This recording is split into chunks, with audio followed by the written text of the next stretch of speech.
He then asks his mother to buy him a Glock ASAP and telling her, like, go now. So she then responds, okay, what's wrong? The jury in YNW Melly's double murder trial hears testimony about text messages talking guns and gangs. We look at 5 of the most shocking from a detective's testimony. I've covered a lot of crime stories over the years, many of them here at Law&Crime, and it really gets me thinking about how we can all stay safe. Well, this is palm pepper spray, and it can help you do just that. It's a small but mighty self-defense tool. Palm pepper spray shoots up to 12 feet using the strongest legal form of pepper spray available. It's safe and easy. You just point and spray. And if you want to try it, you can get 10% off. Use the promo code LAWCRIME10 when you log on to palmpepperspray.com. And remember, if you or anyone else is ever in danger, always dial 911. You can talk to someone, obviously, and learn a lot about them. But if you look through their cell phone, you'll find out a lot more about what's going on in their life. The jury in YNW Melly's murder trial has seen a lot over the last few days about what was going on with Melly before and after the murder of 2 of his friends. The state says the phone labeled Young Sack Chaser belonged to Melly. The defense has questioned whether Melly always had possession of that phone. Melly, whose legal name is Jamell Demons, faces 2 counts of first-degree murder for the October 2018 shooting deaths of his 2 lifelong friends, YNW members Chris Thomas Jr. and Anthony Williams. They went by YNW Juvie and YNW Sack Chaser. A co-conspirator, Cortland Henry, will be tried separately. Melly faces the possibility of the death penalty if convicted under a new lower threshold of an 8-4 vote. It used to have to be unanimous. Joining me to discuss these text messages is somebody who has experience with gangs. He worked in the FBI for many years, has experience in investigating and surveilling gangs. He's Bobby Chacon. He's also a lawyer. Bobby, welcome back to Sidebar. Thanks for coming on. Great to be back with you. Thanks. Bobby, some of these text messages, these are things that maybe just average people aren't used to hearing about. One of the text messages that I found particularly interesting between YNW Melly and his mother was one right after the homicides occurred back in 2018. And he's actually asking his mother to get a gun for him. So let's take a listen. Jamie King is sending a text message to her son. Send me your location. I'm in Stewart. I love you so much. He then sends a return the location showing at or about the time of the crime as to who was using and doing that. Okay, love you, again from Jamie King. I'm at your gate. I'm going to get the trash. The next response is bring Mariah, which Honor's already heard testimony that Felicia Holmes, her daughter, Mariah Hamilton, was in a dating relationship with this defendant, and that at this time, and that there was conversations, and that she has identified Mariah as Mariah Hamilton. Then there is okay. It continues.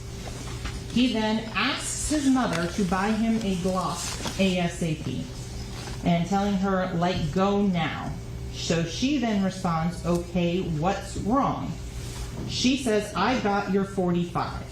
Then his response, I just don't want no illegal gun. Well, that's not illegal.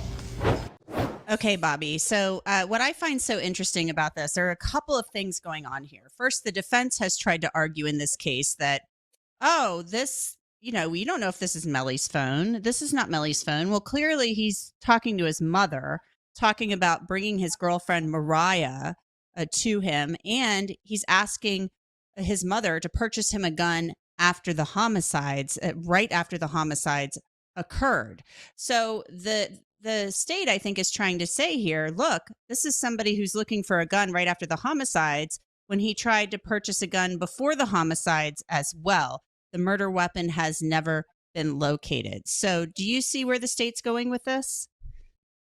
Sure. Well, first of all, earlier in testimony, you had literally screenshots from some of the FaceTime, videos of you can see the person holding the phone and you can see it's him. So the defendant. And so it literally put the phone in this defendant's hand. So it's harder for them now to say that's not his phone when you've got like one of these selfie screenshots of the person on a FaceTime call holding that phone. So I think the state really did well to establish that. And now, people say, well, isn't it weird that he's looking for a gun after the murders? But no, not if you consider once they do a murder, you want to get rid of that particular gun that you used in the murder that might be linked ballistically. So you get rid of that one, but because you carried out the murder, there might be some retribution. So you want to get another gun to protect yourself. So I think it makes perfect sense. And whereas his communication via text with other gang members is much more coded with his mom, who may not understand their particular language, code language, it's clear I need a Glock. Everybody knows what a Glock is. It's a brand of weapon. A 45 is a very common and very deadly caliber of a Glock. And so this is actually pretty clear what's happening here. Mm-hmm. Yeah, it seems pretty clear to me. It's right after the homicides, and he's saying, Mom, I need a gun. Well, let's look at a clip before the homicides. Okay, this is a couple of weeks, almost 2 weeks before the homicides, where he is asking, Melly is asking somebody for a gun, and he's looking for a gun before the homicides. So you would think that if he's looking for one before the homicides, maybe he got that gun, he had that gun. But then after the homicides, he needs another gun. So let's look at this clip where he's asking one of his friends to figure out how to get him a gun. States in North Carolina getting ready for this show. Obviously, he's taking up a C in North Carolina, replacing it with a big B. Lights.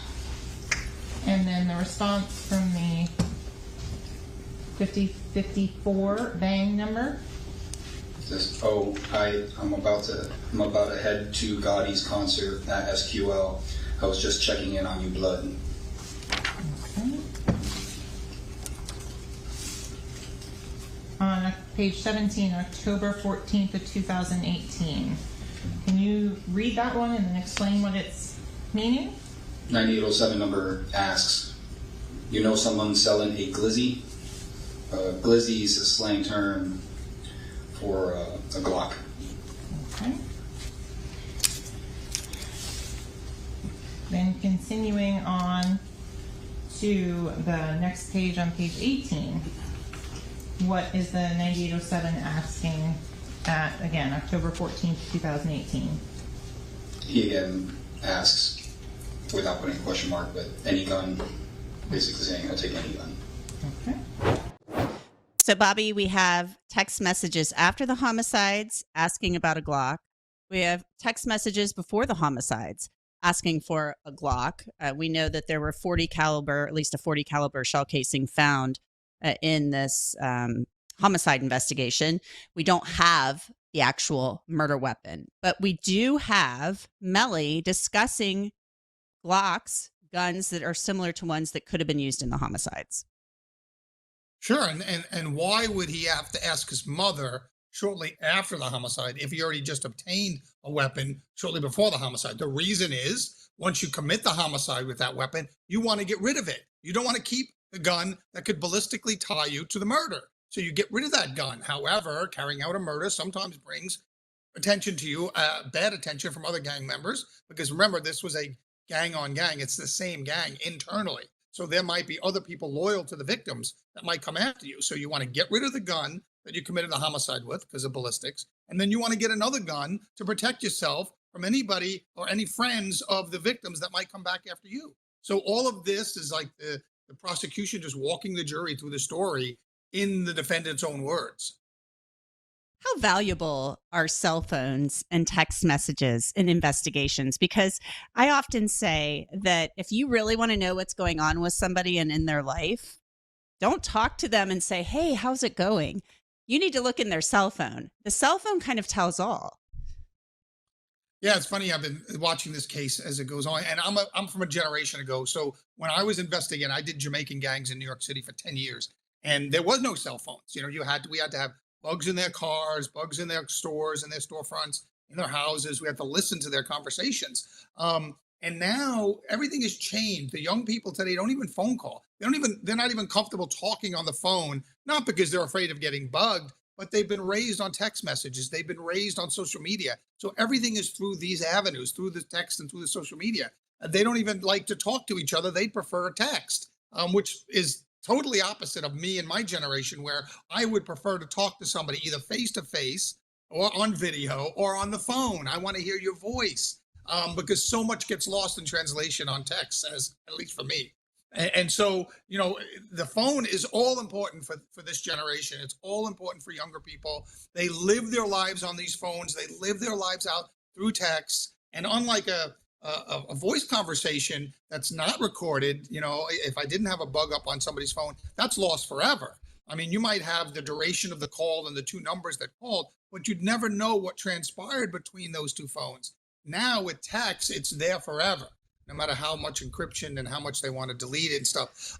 And so what you're seeing is these cell phones are the treasure trove of evidence of what was happening with two people or three people or a gang, internally to the gang. I mean, they're all important. You have to get up on their cell phones. You have to know what's happening. And they put it all out there. It's all out there. Mm-hmm. I mean, sometimes they think text to text is more private.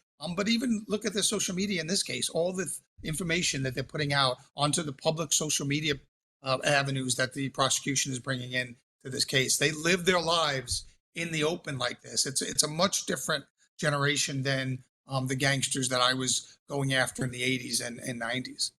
Let's look at this next clip, Bobby. And what I think is interesting about this next clip is the fact that after the homicides, and, Melly says he didn't do this. He says they were the victims of a drive-by. His friend Cortland Henry, the driver. Oh, this was a drive-by. State says it's all a lie, that they used the drive-by story as a cover-up.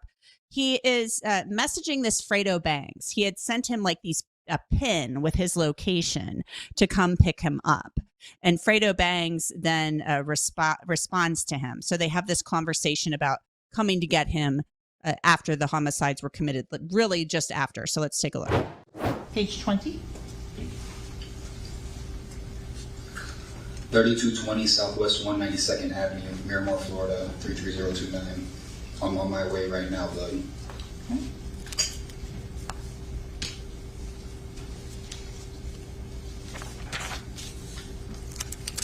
I'm going on to the 9807 messages on October 26, 2018, 44611 and 44619.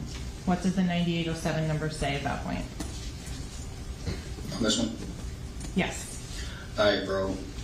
Ain't nobody picking up. And then the next one? Shit brazy, AF as fuck, right now, blood, what the fuck. Okay. And in response to that, what does the number identified as Bang 5054 say? Bang responds, I'm on my way, blood, I got you. Okay.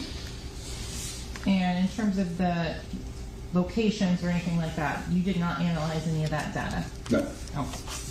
Going on to October 27th of 2018, 3:22 a.m. What does that say?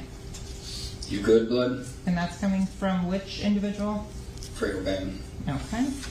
Again, the 9807 phone number at this point says on October 27, 2018, 3:25 a.m. a response?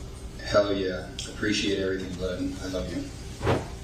Okay, so Fredo Bangs is the one that came and picked Melly up after the homicides. What I find interesting about this is that, Fredo Bangs, he gives this address of Miramar to come pick him up, or, he obviously got the pin or whatever, and Melly had sent him a couple of pins. But they, the state's saying these homicides didn't occur on Miramar. These homicides occurred, in this other location, and that Melly had sent 2 pins. So there's obviously this whole back and forth about like, hey, blood, I got you, blood, this, that, and the other.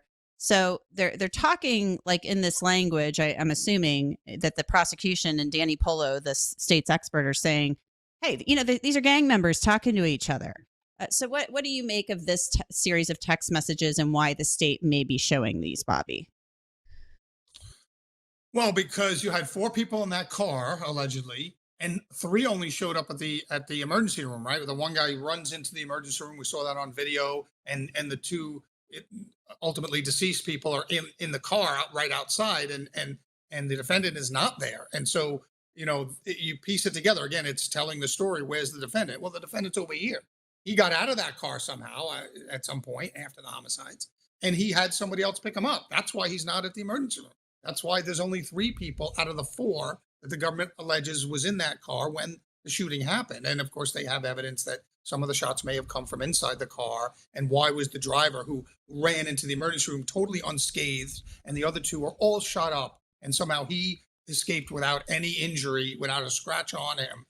And when he's in a car with his hail of bullets supposedly coming at them from the outside, from this alleged drive-by, and killing the other 2 people in the car, but he's in that same car totally unscathed. So, I mean, it's telling the story, and this particular exchange explains why Melly, the defendant, is the 4th person in that car, is not in the car, I think, when they get to the emergency room, and the 2 people, the 2 victims die at the hospital, and why there were only 3 people. Here's where he is. They're explaining to the jury, he got out of that car, and he made a phone call to have somebody come and pick him up.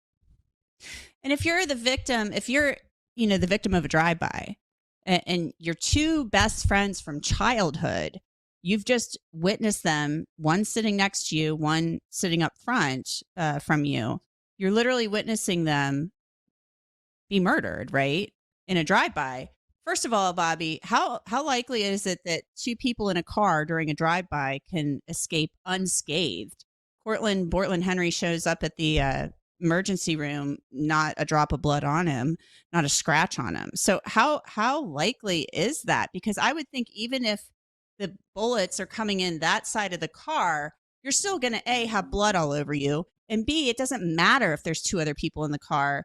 They may get hit, but you're still probably going to get hit. Of course. And you saw the pictures of that car with all those bullet holes, not only in the side of the car. What you don't see, because the windows are shot out, is there were bullets flying through those windows as well, because the glass would go everywhere, and glass traveling at that high rate of speed is going to impact you and cut you up. And so you'd have broken glass all over you, embedded in your face, at least, because remember, our faces are up higher, right? The glass is flying at that level. It's impossible to think that all of those bullets and all of that flying glass would leave you totally unscathed if you're in that same vehicle as these 2 victims. I mean, they were shot up really well. A lot of bullets, a lot of glass, a lot of blood.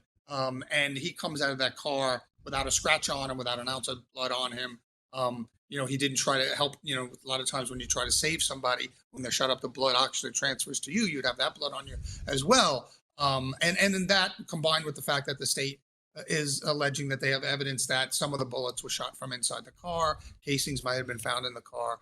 So yeah, it's really it's a real tough sell. Especially, the police did photograph the other co-defendant in this case, not on trial here, but the other co-defendant. They photographed him pretty extensively at the emergency room, and you can see he doesn't have a scratch on him. Yeah.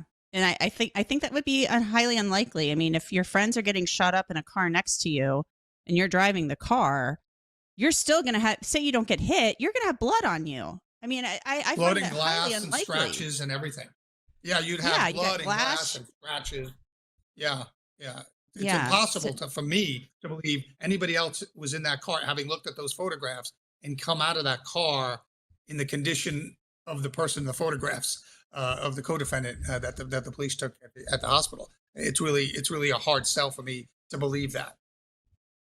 Now, the defense in this case obviously says Melly didn't do this, that he wasn't in the car at the time that this happened, and they're actually casting some doubt, or attempting to cast some doubt on the state's claim that he was part of the G-Shine blood set, that he was part of this group. I mean, a lot of this back and forth sounds like he very much was a part of it. They talk about, dropping the C's and using a B instead, like brazy for crazy, brib instead of crib, things like that. So it does appear that way if we are to believe the state's expert. But there's something that happens after the homicides.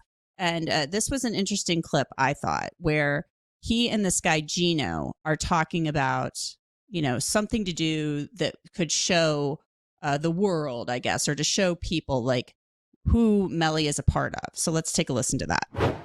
There's a message from, again, the Gino to the 9807 phone number. If you could read that message aloud. Are you a Ruru? I was thinking you should drop a few chains and give them to the gang. That'll show people who you connected with. It's not mandatory, just a thought. Okay. The response. Not everybody, of course. Is there a dues or tithing that's required as for membership in a criminal gang? Yeah, as described in the oath and many times throughout the Bible, it's not about the individual, it's about the collective.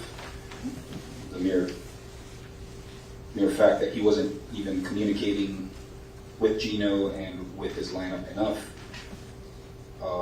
that was enough for them to say, you're not doing enough for us. And now, to step further, we need to be brought to these shows, and you should buy this some jewelry, because that jewelry's not cheap.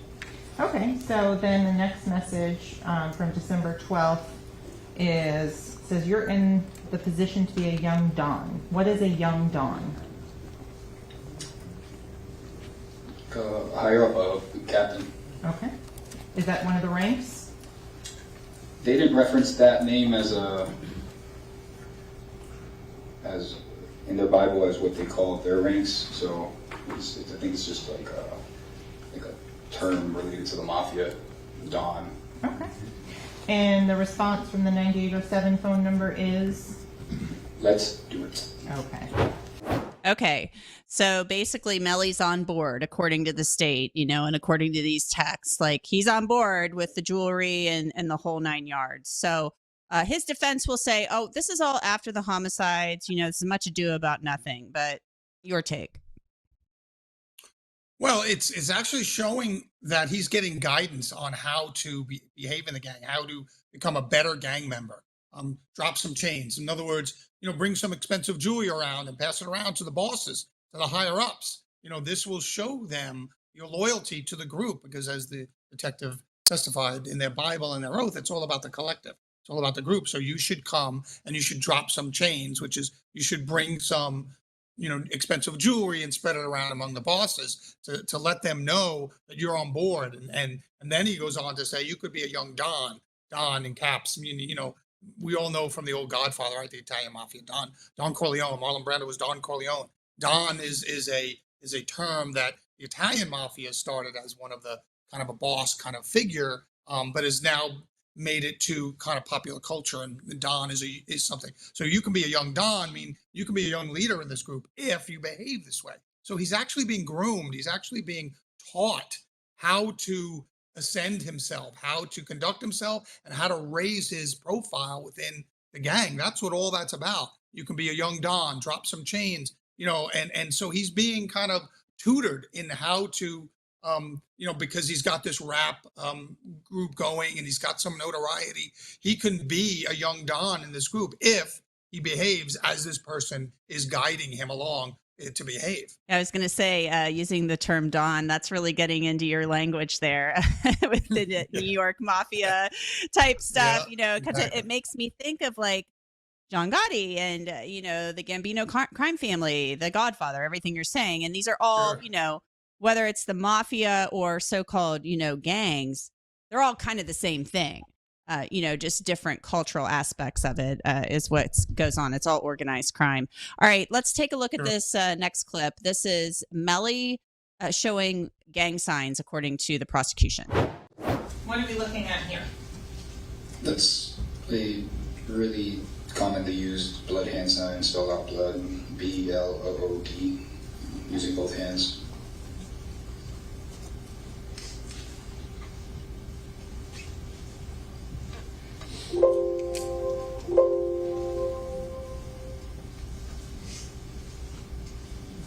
And in terms of this image, who are we looking at in this image? It's Mr. Demons using both hands to throw up the big B's for blood.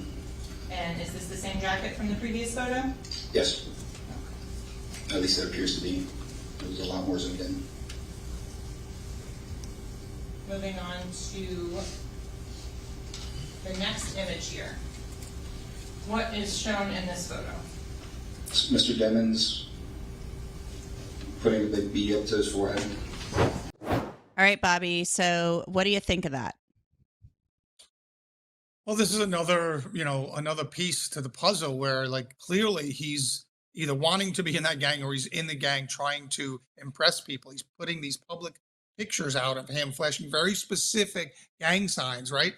Very specific to this gang. And it's not something that's taken lightly by the gang. If you're a public figure in that world and you're on social media flashing these signs and you don't have credibility in the gang or you're not in the gang, harm could come to you. I mean, the gang could come after you simply for making these types of claims publicly on your Facebook page or on your Instagram page, whatever social media, particularly if you're somebody, like this, a burgeoning rapper, who has some notoriety out there in the public.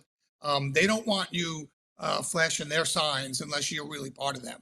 And so there could be some kind of, negative consequence to you doing that. So him flashing these signs, I think, is, again, one of those behaviors that he's being told, if you want to be one of us, you use this platform you have, this growing notoriety through the music world to